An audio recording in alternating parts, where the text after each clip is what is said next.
Yes, I'm recording this the same day as my last video. I just got a little excited about writing, and so I looked through the attic, and guess what I found? It is my storybook from kindergarten to 2nd grade. Well, no, sooner than kindergarten. So, for context, this is the universe of my characters. It's kind of terrifying. It says, Sushi's storyteller. Yeah. Also, breathing with a mask and getting the air fogged in my sunglasses is getting a little annoying. So we're going to change eyepieces permanently. Now it's Now it's a masquerade mask. Personally, I think it looks cooler. Plus, it's not fogging up my vision. Okay, so for context, back to that. You see this little smudge of paper right here? So, when I don't remember exactly when it happened, but I had a story here other than this one. There was the first page. And I think the book got wet or something and the page got ruined. Luckily, I still remember what that story was. So, I wrote the first story when I was 4 years old. And it was called Army Civil War. For context, I had just watched the first Narnia movie.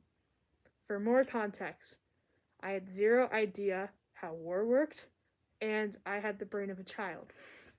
So basically, there was this guy, and his name was Charles, and he lived with his wife, and he was like, I have to go to war. So he went to war, and then he came back because he had won. That was it. No context on the war. And his wife was going to have a baby. Of course, I didn't know how things worked. So now, sounds a little odd, but, so they lived happily ever after, the end.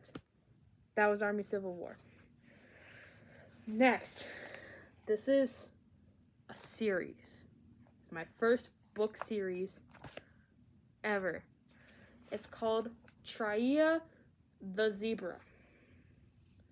You're probably wondering, Traia, that's a weird name. If your name is Traia, I am sorry.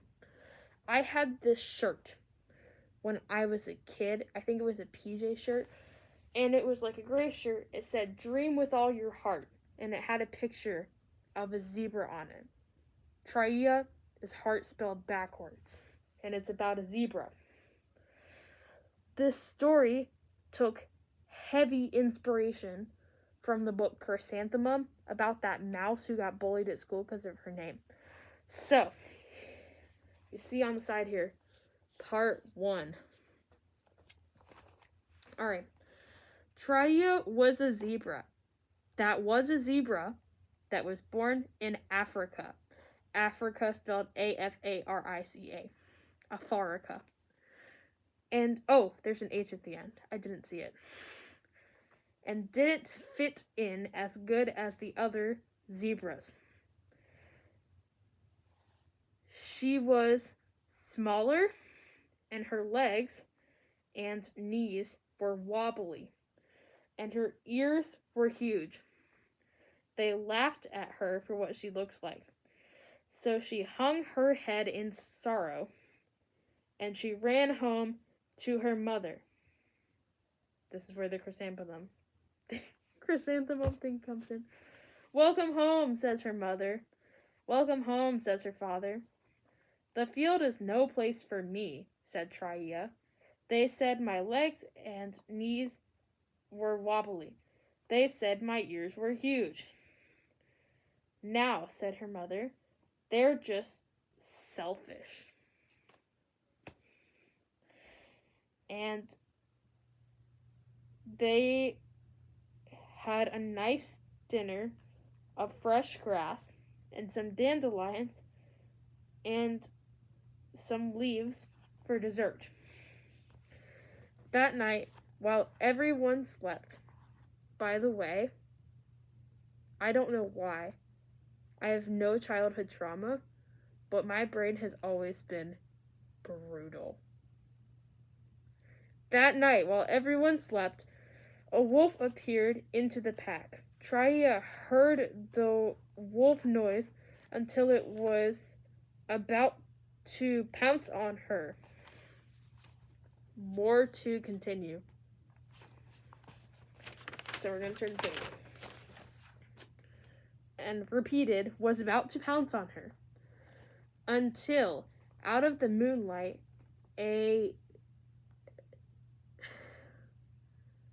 what is that word? Appeared a young and handsome zebra.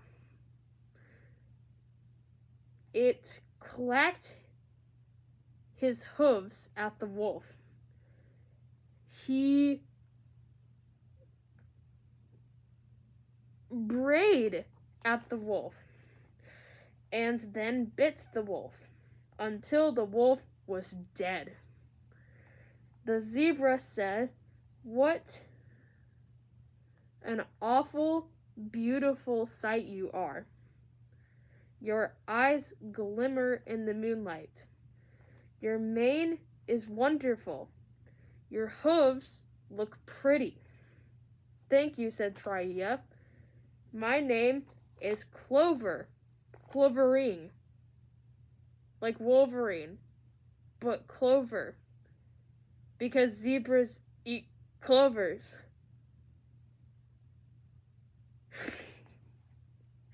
Okay, it's fine. He said, "My name is Tria," said Tria. "And I cannot believe you saved me from a wolf," in all caps. "It's what I do," said Clovering. And the very next day, everyone gathered in the field for Tria and Clovering's wedding. And off they galloped into the wide, wide world and lived happily ever after. The end. That's a wild ride. You remember how I said that this was a series? Well, that's because...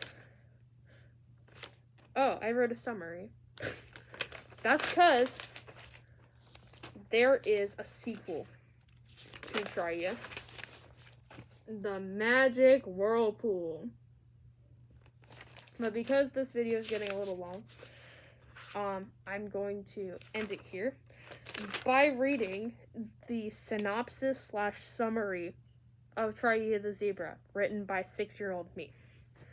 Tria the Zebra is a lesson to teach children, no matter what you look like, and no matter what your size, that you are special.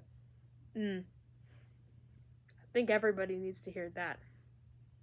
Alright, bye. It's about drive, it's about power. We stay hungry, we devour.